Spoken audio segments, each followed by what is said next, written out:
Hot dogs, apple pie, and nuclear bombs, guys. There's nothing more American than that. This is America's unhinged nuclear testing, Operation Plumbob. Yeah, that's about as American as you're gonna get. Guys, we drop nukes in the weirdest places for the weirdest reasons, but we never will, ever compare with what the French did.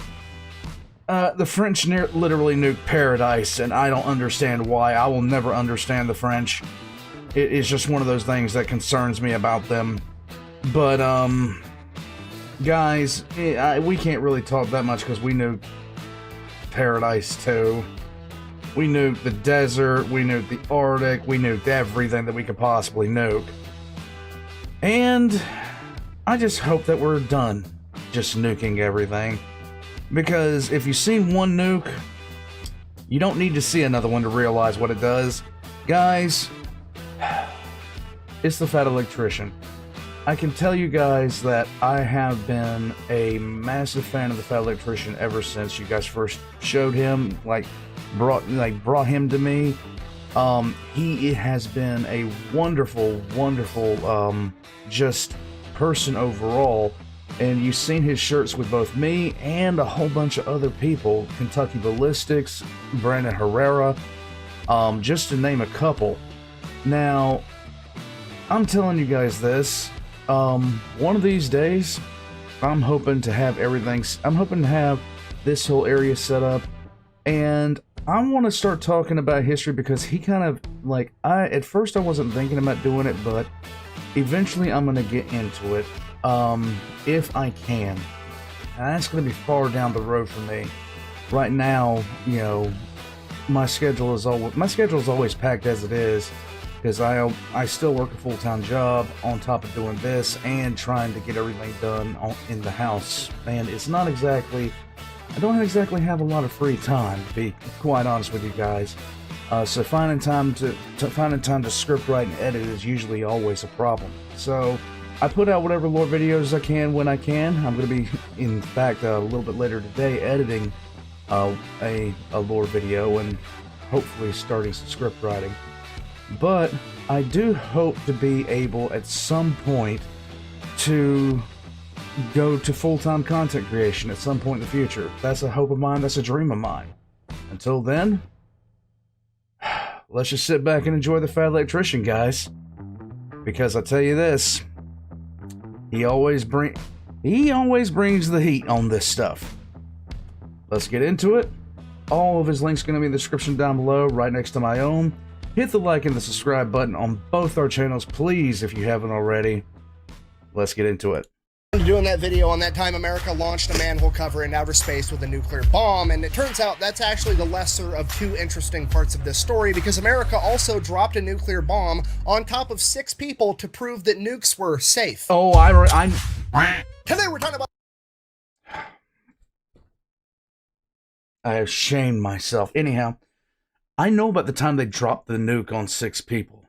I actually know that happened. And usually I don't know jack that he's talking about. Operation Plumbob. The professional way to explain it would be to say that it is a bunch of nuclear testing that was carried out by the United States government in the late 1950s in the deserts of Nevada. However, in reality, it is more akin to the United States government dicking off with nuclear warheads in the desert, like they're a bunch of rednecks on 4th of July with fireworks. I resemble that remark. We'll shoot fireballs at it. Nice. First, a word from our sponsor. Oh, Nicholas. Yeah. Is this my Father's Day present? Well, I do have a surprise for you. What's that? Our credit cards are maxed out. I'm gonna need you to fix it. I'd like to go shopping. This video is brought to you by Henson's Shaving. Okay, here's the deal. Henson's is a family-owned machine shop that makes parts for the aerospace industry. There's literally parts on the Mars rover that these guys made, and one day they woke up and they're like, hey, we're just gonna make the most precise safety razor on the market. And this is it. This is all they sell. That comes in aluminum or titanium. If you want to pay extra, it comes with a little stand. This is in the description down below, guys. They also sell the razor blades, so you have a one-stop. Now, this is something that he has been sponsored, but this is someone he has been sponsored by before. All of his links are in the description down below, and he has a lot of really good sponsors, guys, so check them out, please.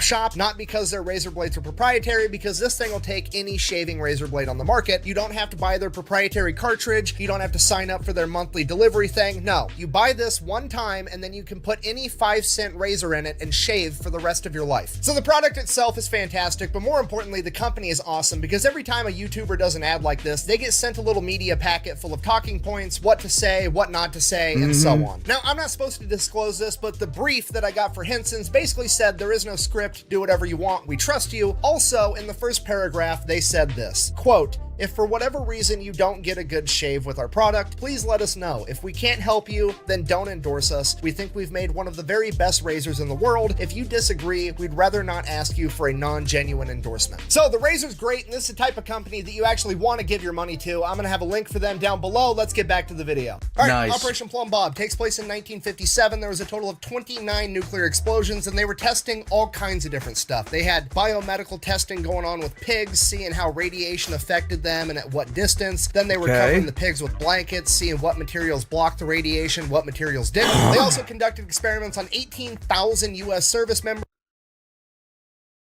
I still can't believe they did that, but could you imagine being one of these poor assholes? Basically having them dig a trench off in the distance and hide in it while they detonated a nuclear warhead to see how they held up. And then they had different buildings and structures built out of different materials, trying to see which building materials blocked. Yes, most definitely. Let's nuke service members and then see what happens, like they're guinea pigs. We already know what this stuff does and did to the people of Hiroshima and Nagasaki, but let's just drop it on our own soldiers. I swear to God. Blocked radiation the best and which ones blocked them the worst. Now, when this started, all the bombs that were being detonated off the top of a tower or from a high altitude weather balloon. They were just detonating nuclear warheads into the open atmosphere. What could possibly go wrong, right? And the important context here is that it's 1957. The world became aware of nuclear weapons 12 years prior at the end of World War II, and a couple years after that, the USSR had their own nuclear weapons. We are well off into the Cold War, and nuclear hysteria is at an all-time high. Hooray. So by this point in time, the American general public doesn't just understand that nuclear weapons make a really big boom, they also, to some degree, also understand radiation and nuclear fallout. So everybody kind of understands what's going on at this point. I mean, they've even got cartoon turtles teaching kids what to do in case a nuclear bomb gets dropped near them.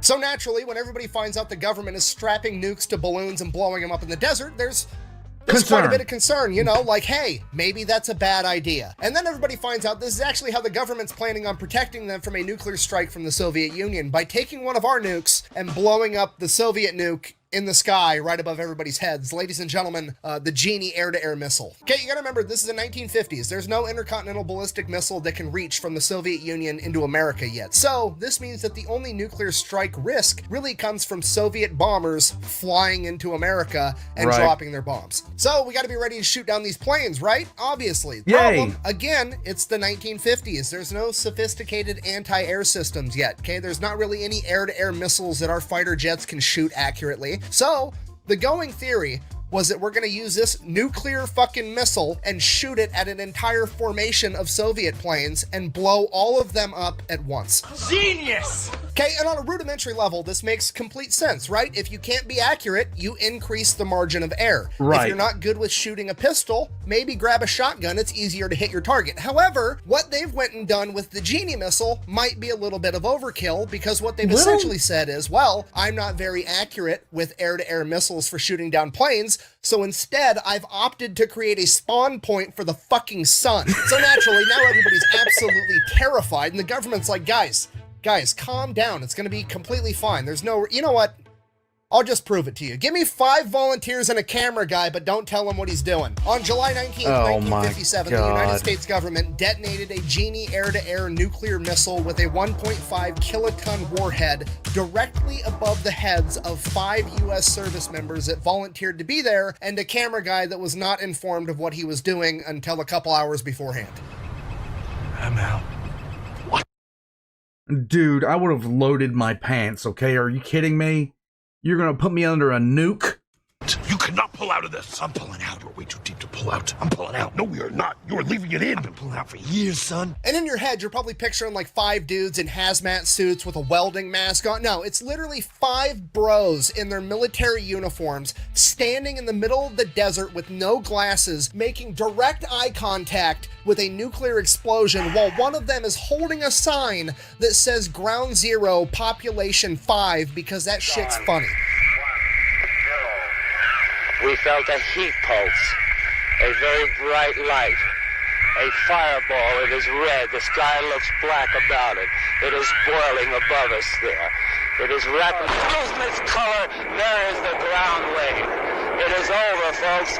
It is tremendous, directly above our heads. It went. Okay, now let's just take a minute and appreciate the fact that you've probably just witnessed the most testicular fortitude ever captured on camera. I was about to say,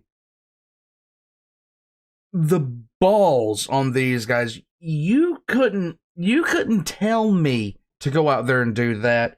You couldn't, like, you would probably have to point a gun at me before I'd even begin considering doing this. Either that or there must be a substantial amount of money involved, because Jesus, what the hell? What is wrong? Secondly, let's also admire the fact that the sign that says Ground Zero, Population 5 is not only funny at face value, but it's hilarious that they only counted the 5 of them in the camera and not the cameraman himself, because even back in 1957, they knew that the cameraman never dies. This is true. I'm actually like Frodo Baggins. And out of respect for them being, to the best of my knowledge, the only 6 people that have ever volunteered to have a nuclear warhead dropped directly above their foreheads, I'm going to go ahead and read their names off. The cameraman's name is George Yoshitake, and the 5 service members are as follows. Their injuries are not service-related. Colonel Sidney Bruce, Lieutenant Colonel Frank Ball, Major John Hughes, Major Norman Bodinger, and Don Luttrell. Apparently, the cameraman, Mr. Yoshitake, had filmed a bunch of other nuclear tests in the past, and he thought that this was going to be no different than all the other ones, you know, where he's miles and miles away just filming a mushroom cloud, and he didn't know that they were going to be dropping the bomb directly above him until like a couple hours beforehand, and he was already there. After arriving to the test site, he was briefed on what was going to go down, and according to him, he was pretty much completely unfazed. He did not care at all, and he was 100% game to partake in this experiment, which I think, well, the cameraman never died, so he knew he was fine. we can all agree is gangster as fuck. True. This is what I picture. What did you picture? I walk in there like a fucking gangster. And then he goes on to live a normal life until he passed away in 2013 at the age of 84. And the other 5 service members that were also involved in this experiment all lived full, happy lives. As far as I could tell, the youngest any of them passed away was 71, and the rest of them all lived into their 70s. And while it's great that they were all okay, the PR stunt itself wasn't really that effective because the general public wasn't swayed very much by it. They still wanted them to stop blowing up nuclear bombs all the time. Right. So finally, the US government's like, fine, we'll stop blowing up so many bombs in the desert. And the American people are like, and above the desert in the atmosphere. Okay, fine. And above the desert in the atmosphere. And in the ocean. Fine. We won't detonate nuclear bombs in the ocean either. And that is the story of how nuclear testing finally came to an end. No, I'm just kidding. It went... Give them an inch, you'll take a mile, or they just will ignore everything you want anyway. Guys, the government sucks at everything. Especially listen to what we want. Government then decided to opt for the loophole, and they were going to bore a 500-foot deep hole in the middle of the desert so that they could blow up a nuke underground, because nobody would be mad, because people were only mad about on the surface, in the atmosphere, and in the ocean. Surely, blowing one up underground wouldn't be that big of a deal, right? I mean, what could go wrong? Everything. Delete me! What are you doing? I already did the ad. Delete me's gonna do every episode from now on. Really? Yeah. Wait, how much are they paying? Don't worry about it. Anyways, you guys know the deal by now. It's pretty straightforward. You give Delete your money, they turn around and they make sure the data brokers on the internet aren't selling your personal information. And after they get it all taken down initially, they continue to monitor it and make sure nobody else starts selling it in the future. So if you're interested, I'll have a link and a discount code down below. Let's keep going. I'm not an overly smart guy or an explosions expert or anything, but I mean, off the top of my head, I've got some concerns. Primarily, I've seen the cinematic masterpiece Armageddon, where Bruce Willis convinced me that a bunch of dudes that work on an oil rig are easier to train to be astronauts than teaching astronauts how to drill a fucking hole. I mean, that was the entire...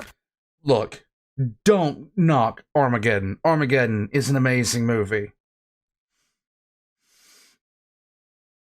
Until you watch it the second time. Premise of the movie: drill a hole, stick a nuke down it, blow the planet you're on in half. I understand 500 feet probably isn't deep enough for that to be realistic, but still, nothing good can come of this. You're gonna like piss off King Kong or unleash that Balrog thing that killed Gandalf in Lord of the Rings. Something bad is gonna happen. Now, luckily, they're not planning on detonating a nuclear warhead in this hole. They're just planning on blowing one up. And what I mean by that is the premise of this experiment was basically, remember, we're worried about the USSR bringing bombers, planes, and dropping a nuclear bomb on America. And we're planning on shooting those USSR bombers down. Essentially, we're going to blow up those planes that have a nuclear weapon on board. They want to know what happens when you blow up a nuclear weapon with a conventional type bomb or missile, right? So they're going to stick a nuclear warhead in the hole with another bomb, and they're going to blow up the conventional bomb and see if that blows up the nuclear bomb as well, because we need to know that. And the going theory is that the nuke is not going to explode because nuclear bombs have to be set off in a very particular way, and if they don't get set off in that exact way, there's safety measures that are actually supposed to kill the nuke rather than set it off. But yeah, but we're not talking about us. We're talking about the Soviets, and Soviets and safety conditions might sound kind of the same, but they're not. That's all theoretical, and there's only one real way to actually test it, right? You're gonna back up, grab a camera, yell "World Star," and see what happens. So that's exactly what they do. July 26, 1957, they have the first underground nuclear test ever, known as Pascal A. Takes them all day to set it up. They gotta lower the device down this hole, they get everything ready. Then, on top of the hole, you know, in case the nuclear bomb does go off, they lower a 5-foot thick slab of concrete that weighs thousands and thousands of pounds. And then on top of the hole, they have some kind of lid. I'm not sure what material it was, they didn't say, but sitting on top of the lid, there was a bunch of sensing equipment, because remember, they're not expecting a big explosion. They're expecting a really small explosion, and they want to get as much data from it as possible. So they have like sensors and cameras aiming down the hole through this lid. And I will now let the head scientist in charge, Bob Brownlee, take the story from here. And I quote, "They finally got it down the hole, by my recollection, about 10 o'clock at night or so. There wasn't much time to go back to Mercury, go to bed, get up the next morning and shoot it. So somebody said, why don't we just shoot it now and then go in? And it was the world's finest Roman candle, because at night it was all visible. Blue fire shot hundreds of feet into the air. Everybody was down in the area, and then they all jumped up, jumped in their cars, and drove like crazy, not even counting who was there and who came out of the area." So the safety equipment didn't work. The nuclear part went off, generating an explosion about 50,000 times bigger than they were anticipating. Apparently, the explosion was so large that seismic equipment from all over the world could sense this explosion. Oh my God. Seismic equipment being the shit they use to detect earthquakes. Another scientist that was present described it as, and I quote, "the biggest damn Roman candle you ever saw. It was beautiful.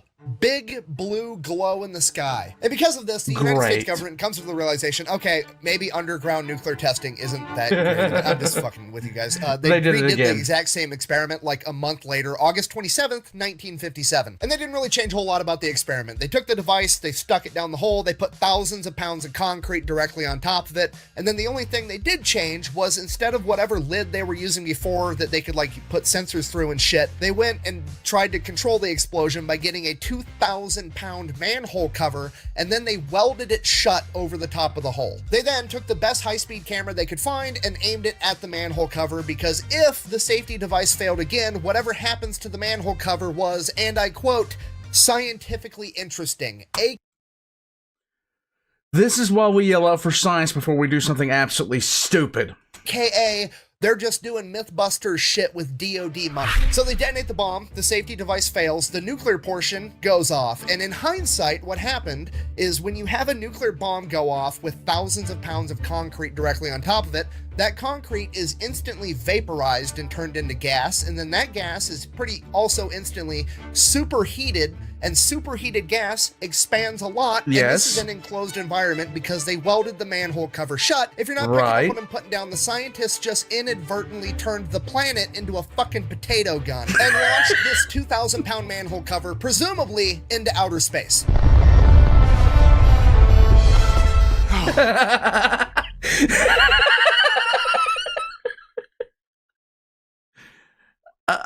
I'll buy it. So all the scientists, being pros, start asking the question that everybody wants the answer to. Let's How go. fast do you think that manhole cover was going? So they go to the high-speed camera. Okay, this camera is taking 1 frame per 1,000th of a second. Okay, it's a lot of fucking pictures. Yes. The manhole cover appears in 1 singular frame.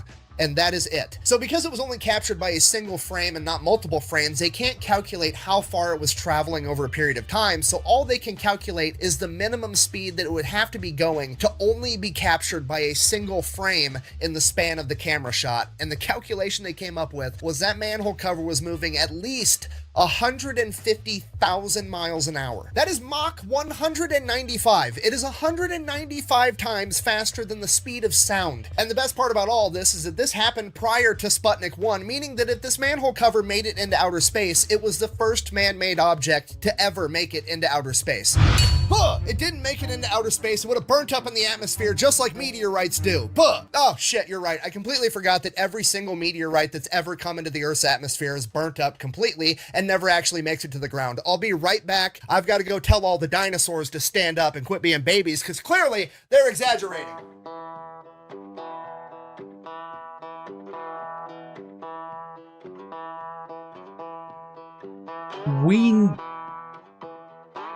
I did not.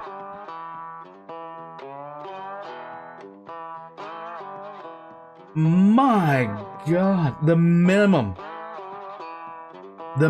speed that thing was shot out at. It went to space. It went into space. That is our first contact protocol, war pugs. They're going to find that thing.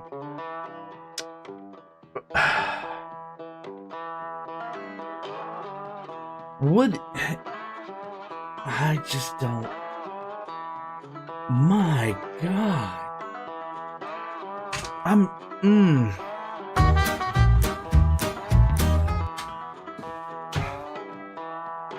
Guys, they're dead. This is completely different from a meteorite for multiple reasons. For one, a meteorite's never been made out of 2,000 pounds of refined steel. For two, a meteorite's moving at about 30,000 miles an hour when it collides with the Earth's atmosphere. This thing's moving at 150,000 miles an hour, and space is only 62 miles up, okay? This thing made it to outer space in a second. Even friction was like, what the fuck was that? Thirdly, the collision with the atmosphere is nothing like a meteor. I would love to see the math on this. If it could have made it, if it could have gotten into space without burning up, I would love to see the math on it. Right? A meteorite is a rock traveling through the vacuum of outer space with no other forces acting upon it, and it collides with Earth's atmosphere, and then it gets slowed down and it gets burnt up, okay? The manhole cover isn't just moving at 150,000 miles an hour through the atmosphere. It is being propelled by a channeled nuclear explosion with all of the gases, aka the atmosphere behind it, also moving 150,000 miles an hour in the same direction. Yes, science! Okay, and just to be clear, I'm not saying that I'm correct. I'm simply saying I'm incredibly ill-equipped to answer this question accurately, and no offense, but there's about a 99.999% chance that you are too. So my verdict in regards to this manhole cover is going to be that it's still up in the air. There's a horrible dad joke. I'm sorry. Moving on. Now, fast forward, nuclear testing continued both underground, above ground, and in the atmosphere until 1963, when they signed a treaty with the Soviet Union and Great Britain that the only nuclear testing allowed was going to be underground. Now, fast forward again a couple of decades, and people's concerns over atmospheric nuclear bomb detonations turned out to be 100% legitimate because a ton of people ended up having elevated risks of cancer. Both the 18,000 soldiers that were present at Operation Plumbob had highly elevated likelihoods of developing leukemia and thyroid cancer, as well as thousands of civilians that were living in towns near the test sites. And who would have thought? Who would have absolutely thought that doing this would have caused a problem? I know what you're thinking. How come those people got cancer, but the guys that literally stood underneath a nuclear bomb as it was detonated didn't? Well, the way that nuclear radiation works is that it dissipates pretty quickly over like 2 to 3 days and then it's completely gone. Which is why like all the old videos and protocols telling you what to do in case of a nuclear attack always told you, you know, duck and cover from the initial blast wave and then make your way inside and stay inside for like a week. After that, the radiation is decayed enough that it shouldn't hurt you. So the guys that were exposed to that bomb directly overhead were exposed to it for presumably 10, 15 minutes before they dipped and left, whereas a lot of these soldiers were exposed to repeated nuclear explosions over and over again, or these towns, the explosions would go up into the atmosphere and the radiation would be caught in the wind, and it would just carpet these towns with radiation for days over and over and over again. See, this is what drives me nuts. Because we act like we're out of this sort of stupid phase of doing stuff, but you know for damn sure it's still going. Things like this might not be going on, but there's equally stupid stuff happening on a regular basis, and you can take that to the bank. And over the course of years, hundreds of nuclear detonations exposing these people to radiation. Now, fast forward like 3 decades to 1990, the United States government, with its infinite charity and outstanding moral compass, finally decides that they're going to pass the Radiation Exposure Compensation Act, where they're going to pay these people that were wrongfully exposed to radiation due to their negligence. If you got cancer and you could prove that it was because of them, they would go ahead and they would give you $75,000 in one lump sum if you were a soldier on the ground, or if you were an innocent civilian just living your life in a town miles and miles away, they would give you $50,000. Dude, your injury wasn't service related. There's no other legal course that you could take. You can't sue them for more. You can't reject it. Just, here's what I'm going to give you. Fuck off. Wow, that sounds like a really good deal. How about I give you the finger?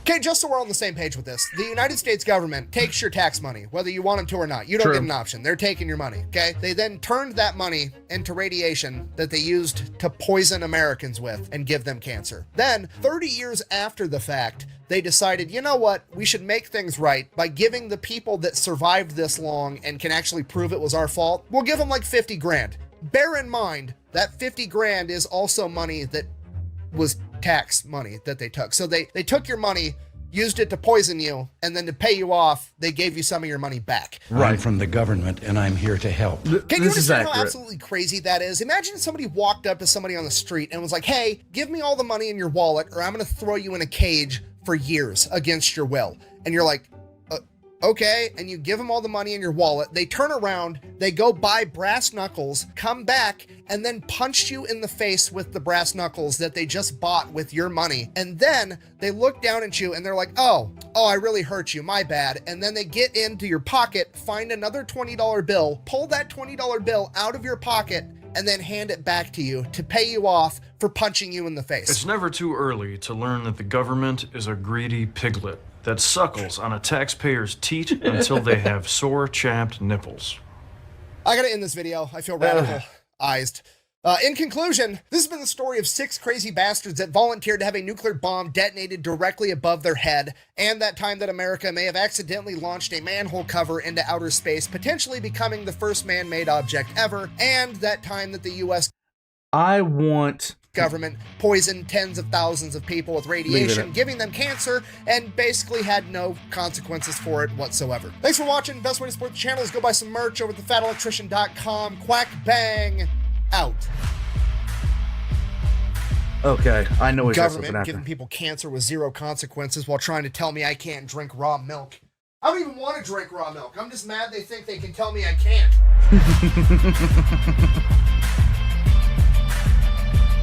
Okay, I seriously want to find out if we actually got this thing. I want somebody to do the math to figure out that we got this thing into space.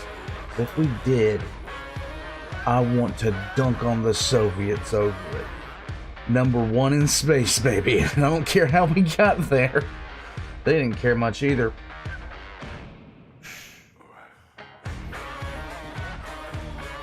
The speed that thing would have left. That thing's no longer it's no longer a manhole cover. That is a railgun shot from hell. Warpugs, I told you that at the beginning. I love the Fat Electrician because he tells me about things that I had absolutely no clue about. I did hear about the test where they dropped the nuke on the 6 people, but I had never heard that we essentially created the first Giga Cannon. I don't know what to say about that. That is utterly insane. It would have been out of the atmosphere so fast. I'm not even sure how that would work. I would love to see the math on it. I would love to see the math because it's a physics problem, no doubt. But I would love to see if that thing got out of the orbit. First contact comes in the form of a manhole cover that says Bath Iron Works. Welcome to hell, aliens. That's how I want the first contact with the tower go, actually.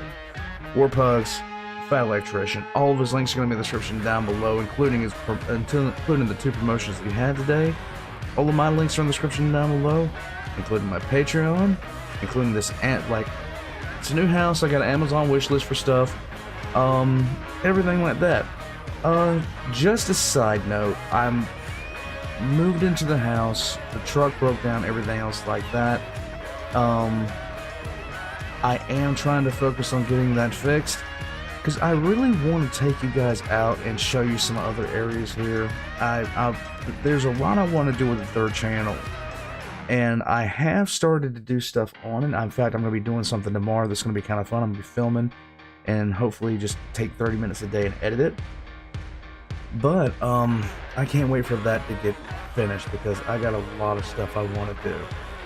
Until next time, Warpugs, and remember, don't trust the government to experiment on you. That's all I'm saying. I'm gone. I'm done. Ugh.